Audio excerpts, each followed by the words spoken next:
How old are they? Previous study, exposure, as we've mentioned before, worldview. Everybody understand worldview? What does that mean? If they're more cosmopolitan or more parochial. Yes, yes, and it really shows up. It shows up in English levels. Specifically, it'll show up on achievement tests like a TOEFL. I was working in Pakistan for a year and a half, training government people to go and study in the States. And I ran programs in Peshawar, Quetta, Baluchistan, Islamabad, and Islamabad. That was it. And the people up in Quetta, Baluchistan consistently scored lower. And I swear it's because of worldview. If during the Afghan war you happen to see some of the CNN shots from Quetta, and there are a lot of shots of Quetta, it looks like the far side of the moon. And that's what you feel like when you're there. The rest of the world is a long ways away when you're in Quetta, Baluchistan. You can march back 2,000 years and it literally wouldn't look any different. Okay?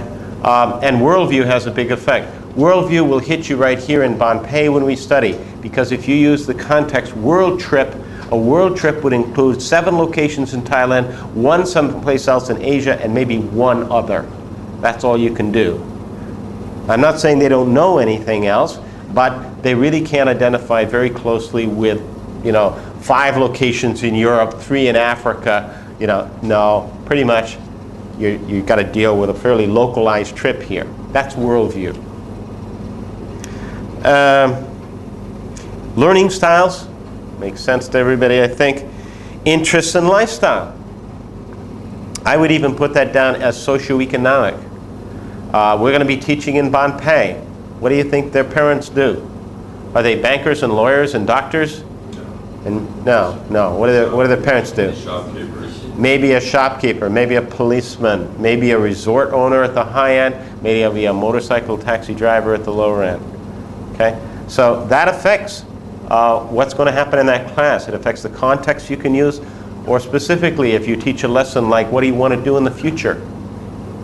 Now, I'm not saying you withhold from these people jobs like, in that case, doctor or lawyer, but don't expect them to identify with a total list of 9 things all beyond their reach.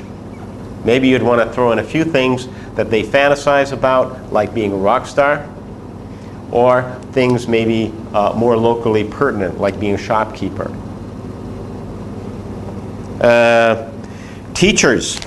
Yeah, when you think of a class, you got to think, who are the teachers? What's their experience? How much prep time do they have? What are their preferences of approach? How much freedom do they have?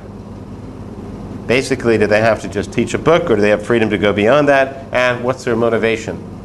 Boy, I wish I'd taken this course and thought about that before I got to AUA in Bangkok, because I made some really lousy decisions because I didn't know the teachers well enough. I didn't know, in effect, those 5 things there.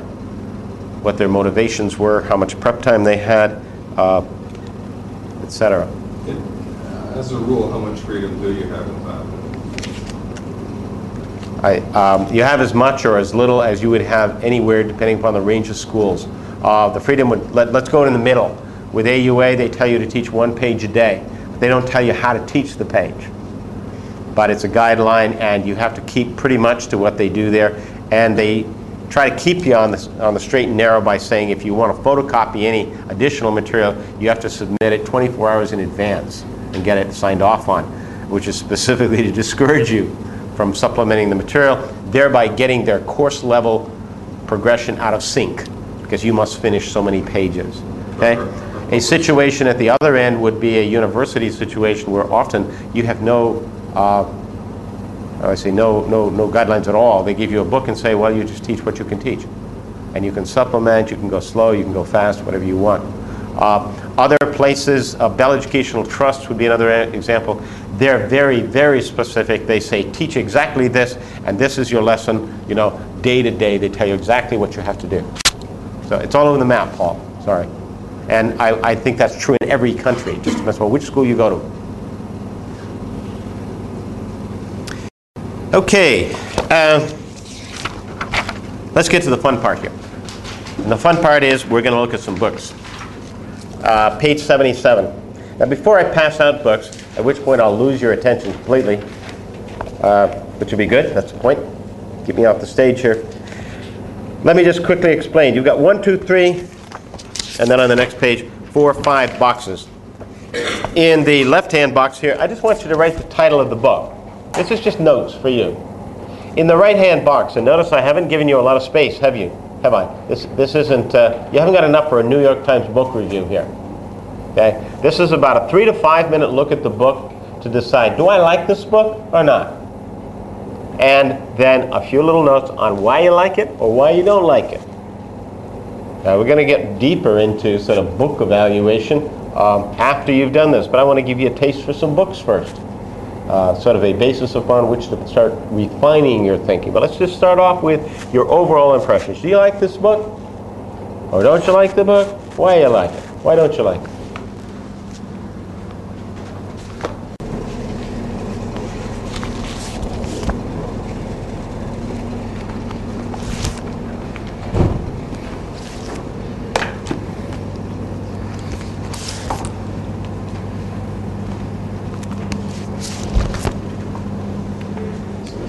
And here's some extra books up here. And maybe I'll just put them over here on the corner. And you can either pass what you have around or you can go up and take one from there.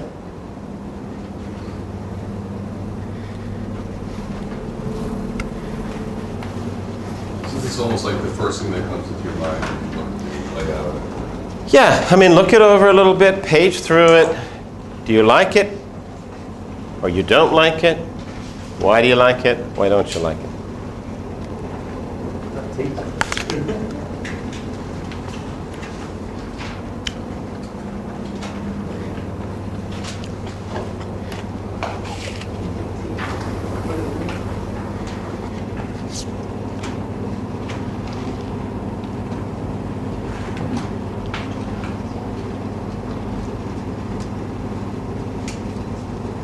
The way you can.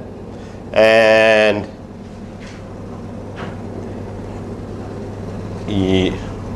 where'd everybody go? All of a sudden everybody's gone.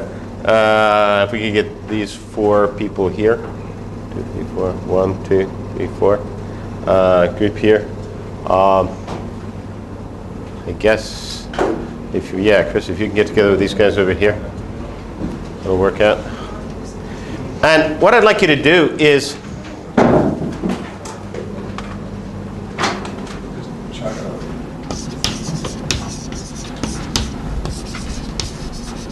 exchange opinions on what was the best book, what was the worst book, and why did you think so? What was the best book you looked at, what was the worst book, and why did you think so? And for the moment, if you could pass me the books, I'd like to lay them out in a neutral place.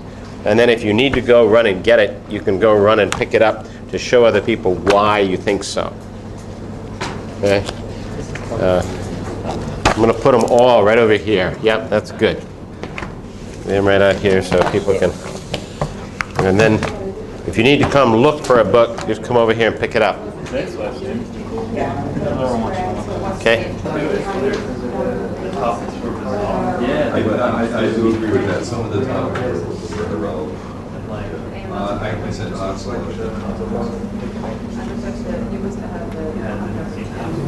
what about there was lots of writing exercises? Yeah. It's more like an old-fashioned prayer than any other one. So it's more opportunity for the. I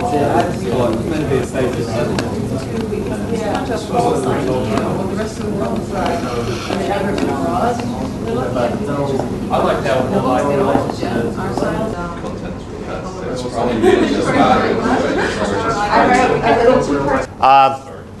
I want to do a little sharing here, and one of the ways to share will be I'm going to move around from group to group, and I didn't ask you to come to a unanimous decision here, so the question I will ask your group will be again related to this up here. You just whoever wants to volunteer an opinion, go ahead and talk.